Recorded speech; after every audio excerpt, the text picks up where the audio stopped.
مولاي صل وسلم دائما أبدا على حبيبك خير الخلق كلهم. مولاي صل وسلم دائما أبدا على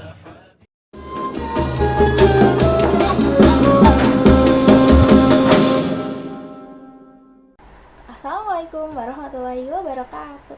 Bismillahirrahmanirrahim. Alhamdulillahirabbil alamin. Wassalatu wassalamun israfil anbiya wal mursalin wa ala alihi washabihi ajmain. Amma ba'du.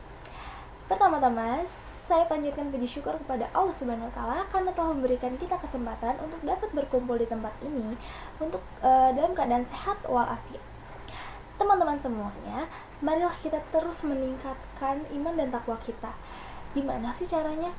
Salah satunya dengan cara kita selalu bersyukur atas nikmat yang Allah berikan. Dengan cara kita berbuat positif, kita beramal baik, kita berbuat baik kepada orang-orang di sekitar kita.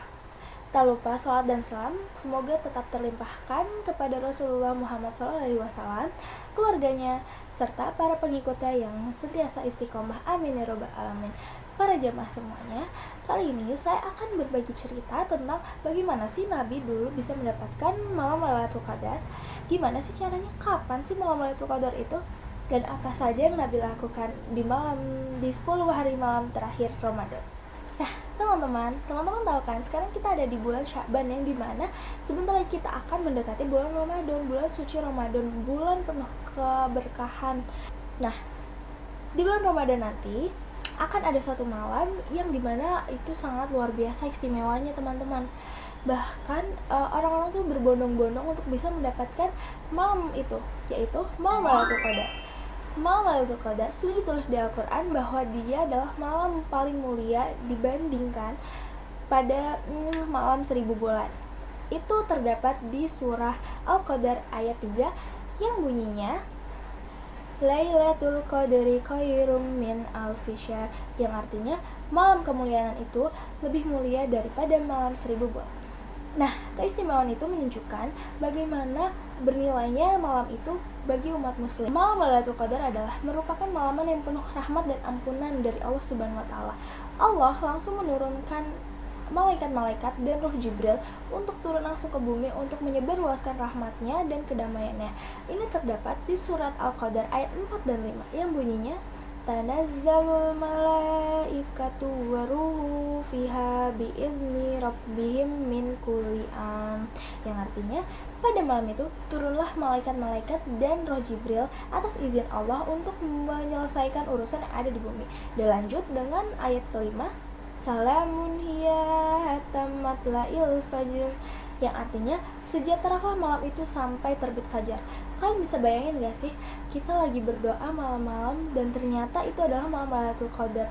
Betapa damainya malam itu. Doa kita didengar langsung oleh malaikat. Oleh karena itu, umat Islam dianjurkan oleh Allah Subhanahu wa taala untuk bisa bersungguh-sungguh beribadah pada malam itu, yaitu pada 10 hari malam Ramadan terakhir. Nah, gak hanya sholat, tapi banyak banget amalan yang bisa kalian lakukan. Seperti kalian bisa berzikir, kalian bisa bersedekah, berzakat, kalian bisa sholat malam, membaca Quran, dan lain-lain.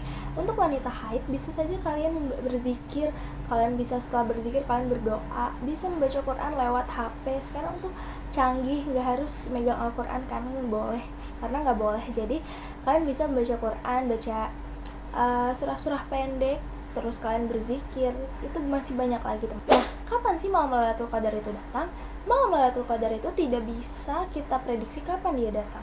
Tetapi pada hadis riwayat Aisyah, Nabi Muhammad SAW berbunyi, Lailatul Qadri fil wasri minal asri awakhiri min Ramadan, yang artinya carilah Lailatul Qadar pada tanggal gasal pada 10 terakhir bulan Ramadan.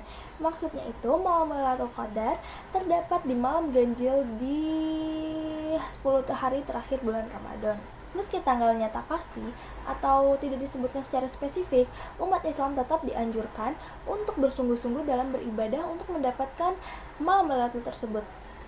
Rasulullah sendiri pun dia selama malam itu dia sangat bersungguh-sungguh untuk mendapatkan malam Lailatul Qadar. Beliau lebih fokus pada beribadah dan memperbanyak amalnya. Terus dia juga membangunkan keluarga-keluarganya yang tidur untuk ikut serta dalam beribadah bersamanya pada malam itu. Meski tanggal Lailatul Qadar itu tak pasti dan tidak dijelaskan secara spesifik, tapi umat Islam dianjurkan untuk terus bersungguh-sungguh untuk mendapatkan malam tersebut.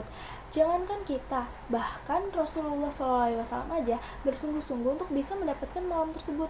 Ia fokus beribadah, fokus berbanyak sholat malam, dan dia membangunkan keluarganya yang tidur agar keluarganya itu ikut serta untuk mendapatkan malam tersebut.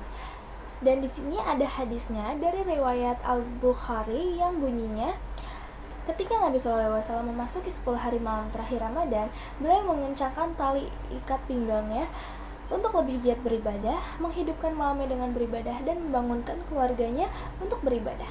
Hadis riwayat Al-Bukhari. Nah, apa sih ibadah Nabi yang dilakukan di 10 malam terakhir Ramadan?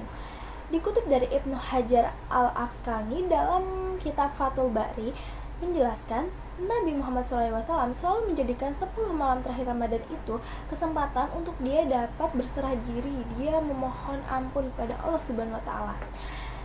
Dan menurut dia, tidur di malam hari itu adalah sebagai saudara kematian, karena ketika kita tidur, raga kita, aktivitas kita itu terhenti total. Karena itu dianjurkan bagi umat muslim untuk beribadah, untuk memanfaatkan waktunya untuk beramal, beribadah seperti sholat malam, baca Quran, dan lain-lain. Dan ini sama seperti firman Allah yang berbunyi, atoha malawa bayawa takam kobir, yang artinya janganlah kamu jadikan rumah-rumahmu seperti kuburan, dan janganlah kamu tidur di rumah-rumahmu sehingga kamu menjadi seperti orang mati dan rumah-rumahmu menjadi seperti kuburan. Dikutip dari Ibnu Hajar Al-Asqalani dari kitab Fathul Bari yang ditulis oleh Karyo Darayan Lituret pada tahun 1986 Masehi, jilid 4 halaman 316. Nah, hadis itu menjelaskan keteladanan Rasulullah SAW dalam memanfaatkan 10 malam terakhirnya dengan maksimal. Beliau meningkatkan intensitas ibadahnya dan mengajak keluarganya untuk ikut serta meraih malam-malam penuh keberkahan itu.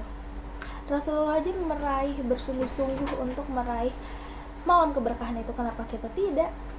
Selain memperbanyak sholat dan beribadah, Rasulullah juga menganjurkan untuk memperbanyak doa-doa di malam tersebut. Beliau mengajarkan kepada Aisyah doa yang bisa dipanjatkan untuk meraih malam Lailatul Qadar, yaitu doanya Bismillahirrahmanirrahim, Allahumma innaka afuun karimun tuhibbul afwa fa'ufu ani, yang artinya, ya Allah, engkau maha pemaaf yang pemurah, engkau juga menyukai maaf, maka maafkanlah aku ya Allah. Itu artinya. Nah teman-teman, gimana? Kalian masih gak mau untuk berburu malam Lailatul Qadar itu? Kalian pernah dengar gak sih berita-berita orang yang berbondong-bondong, orang yang datang dari jam 1 siang untuk ke Masjid Istiqlal untuk ikut itikafnya di malam 10 hari itu, dan dia sampai rela tidur di situ. Di situ dia cuman tidur, terus habis dia makan, terus baca Quran, terus tidur lagi, sahur, buka, seperti itu teman-teman. Karena itu dia ingin bersungguh-sungguh beribadah kepada Allah, dia sempatkan waktunya untuk beribadah kepada Allah. Nah teman-teman, jadi kesimpulannya adalah Rasulullah SAW tetap beribadah bersungguh-sungguh untuk mendapatkan malam Lailatul Qadar di 10 terakhir Ramadan. Dia memperbanyak sholat malam, dia memperbanyak doa, dia memperkuat membaca Qur'annya, dan bersungguh-sungguh dalam beribadah.